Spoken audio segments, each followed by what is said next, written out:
भदोही के कलेक्ट्रेट परिसर में पहुंचे भारी संख्या में आज सवर्ण आर्मी संगठन के लोग, जहां युवाओं ने अपनी मांग को रखा है और कहा कि जिस तरह से सरकार यूजीसी कानून को लाई है, ठीक उसी तरह से इसे वापस कर ले, अन्यथा यह आगे के लिए बड़ी समस्या पैदा करेगा। क्योंकि इस समय जो सरकार की नीति है वह देश में विभाजन करने का काम कर रही है। क्या इस बीजेपी सरकार के पहले ऐसी नीतियां नहीं बनाई गई? और 2012 में ये कहते हैं कानून बना था, लेकिन 2012 में जब कानून बना तो अब तक लागू क्यों नहीं किया गया? ऐसा क्या कारण था कि इसे लागू नहीं किया गया या इसे छिपाया गया? ऐसी क्या कमियां रही जो इस वर्तमान समय में बीजेपी सरकार के द्वारा इस कानून को लागू किया गया है?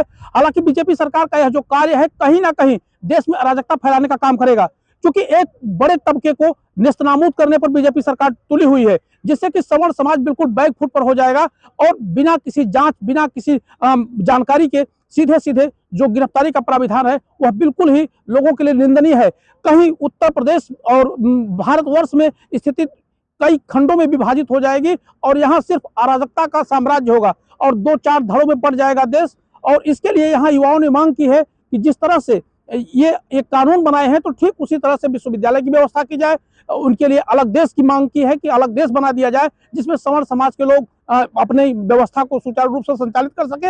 अन्यथा जिस तरह से अभी तक तो SC ST के तहत दबाया जा रहा था, अब UGC ला करके हर समाज के लोगों का पतन करने का काम किया है। क्योंकि अभी तक विद्यालयों में जो बच्चों के बीच आपसी मजाक होता था और एक दूसरे के साथ लोग रहते थे, वहाँ कोई भेदभाव नहीं होता था। कोई भी अगर दाना लाता था तो सभी हाथ डाल करके खा लेते थे। लेकिन अब यह स्थितियां हैं कि लोग मजाक करने से कतराएंगे और एक दूसरे से अपनी दूरी बनाकर रखेंगे, क्योंकि कहीं ऐसा ना हो कि हम इनके विवादों में आ जाएं और हम पर झूठा आरोप लगा दिया जाए और हम बिल्कुल सजा के दायरे में आ जाएं, तो हमारा अस्तित्व ही शून्य हो जाएगा। जिसको लेकर के आज सवर्ण संगठन के लोगों ने कलेक्ट्रेट पहुंच करके ADM के माध्यम से राष्ट्रपति को ज्ञापन सौंपा है और कहा कि इस काले कानून को वापस लिया जाए, नहीं तो 2027 में बीजेपी का सुपड़ा साफ हो जाएगा।